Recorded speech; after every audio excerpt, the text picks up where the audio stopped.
Hey everyone, and welcome back to another video. So today we're going to be talking about K-pop albums that I regret buying. Every album that's going to be discussed here I've purchased myself, and I'll be showing you picture proof to prove that I do own them, taken on my phone because I do not have a professional camera because I am a broke college student. In each section I'll be talking about why I don't like the album and the reasons why I wish I didn't buy it, and at the end I'll be doing some sections on albums that I don't regret buying and I actually really like. Before we start, I want to give a special mention to our newest channel members, Flo099, Itgirl, Jackie, and AB. And that just about wraps up the introduction, so without further ado, let's get into album number 1.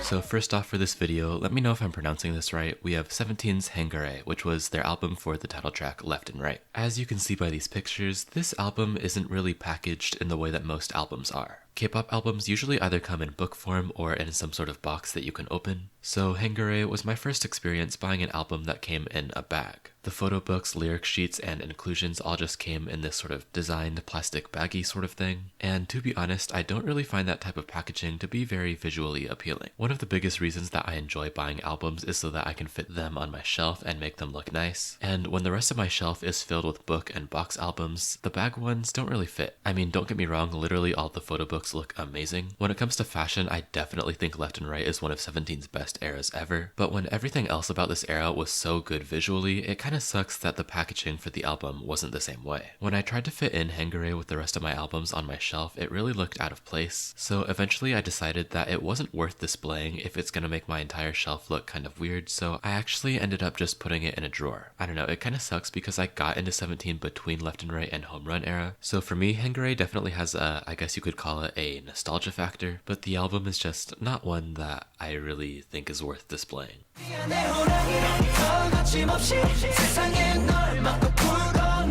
Okay, so next up we have Super M's Super One album. Honestly, I don't really have anything bad to say about this album visually. Although the color scheme is a bit jarring, I don't think it necessarily looks bad. However, I mostly regret buying this album because due to the mandatory enlistment of some of the members, as well as other outside factors, Super M are not going to have another comeback for at least, I want to say like 2.5, 3 years. I'm pretty sure when I got this album, I was just like walking through Target and I happened to see it and I was like, yeah, sure, why not? And if I could go back in time and talk to the me of the past, I would definitely tell him that he should just save his money. In retrospect, there wasn't really any reason why I should have gotten into Super M when I did. If we even do, it's gonna be so long until we get new content from the group as a whole, and at this point, I don't even know if I want to see Super M as a full group, so I wish back then I knew everything about Super M that I do now, because if that was the case, then I'd be like $25 richer today. Also, I wanted to go a little bit further into this discussion and talk about how I don't even really go back to this album digitally when it comes to the music. I used to really love every single song on this album, but I fear that it's aged pretty badly in my opinion, and doesn't even hold a candle to the discographies of the other SM groups. Overall, it doesn't really matter, but I do still kind of wish I put my money somewhere else.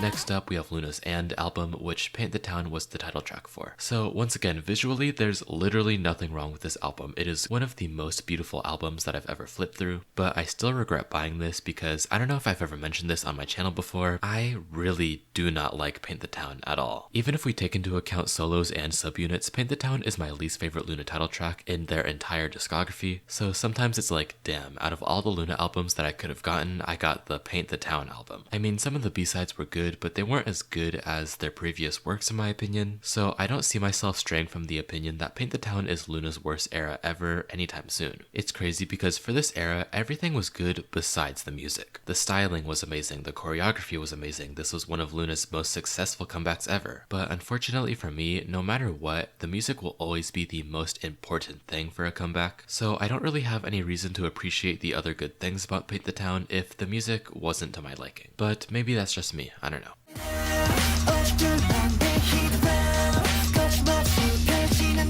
We're actually only going to do one more negative section for this video and the rest of it is going to be positive. So the last album that I regret buying is Thrilling by the Boyz, which the lead single for was Thrill Ride. Now, contrary to And, I loved the music from this album. Dancing Till We Drop is one of the best B-sides to ever exist, and to be honest, Thrill Ride didn't deserve any of the hate that it got. You guys just hate fun. However, the main problem that I have with Thrilling is that it has one of the most visually unappealing cover arts that I've ever seen for an album. When I went to the store to buy this, there were multiple versions available, but I bought the blue one because blue's my favorite color. And after looking at it for a while, I realized that this color combination of the blue and the green is a little bit nauseating. Somehow they were able to make it both minimalistic but also hard to look at, which, I mean, I guess that was impressive, but it's also probably not what you should be going for when you're designing an album. The inside is fantastic. It's one of the best photo shoots that I've ever seen for a photo book, but I cannot get over how gross the outside looks, and I wish someone looked at the album cover during the creative process and decided to redo the entire thing, because in my opinion, there's truly nothing redeemable about this cover art.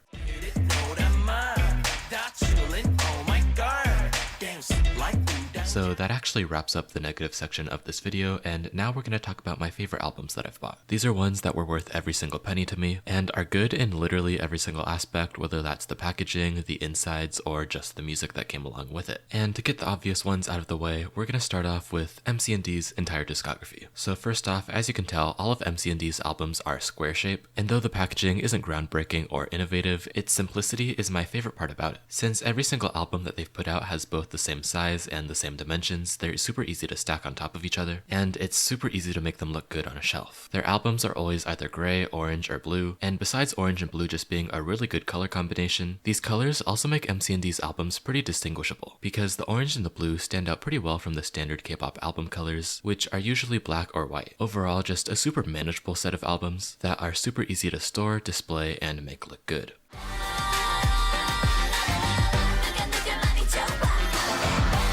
Alright, so one of my next favorite albums is Weki's Lucky album, which had the title track La La La. First of all, this album comes in book form, which is the superior form of album. It has a super nice and easy to the eye red color, and even though the photo book is noticeably not the most high budget, the photographers did the absolute best with what they had because it still looks really good. All 8 of the members look fan-frickin-tastic in this photo book, and I'm not going to show you every single photo in this album, but there's not a single bad one. It also helps that this is one of Weki's best albums musically. There's literally not a single skip, and Iron Boy alone tops like every single discography out there. Overall, this album is just perfection, and I could not recommend it enough.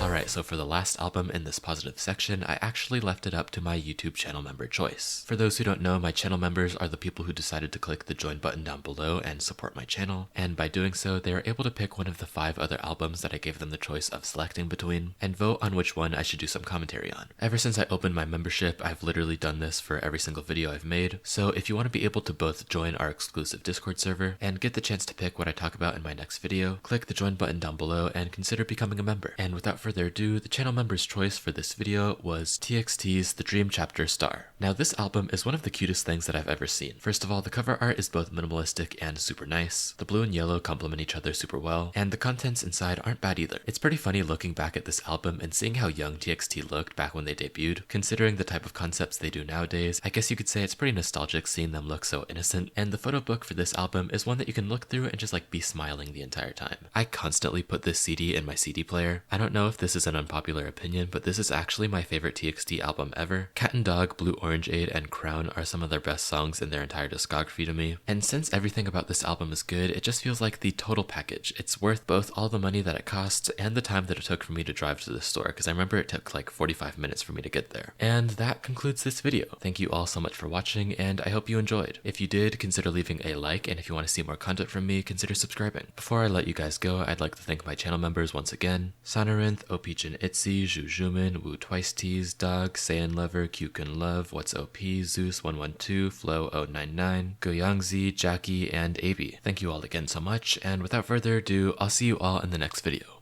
Peace out.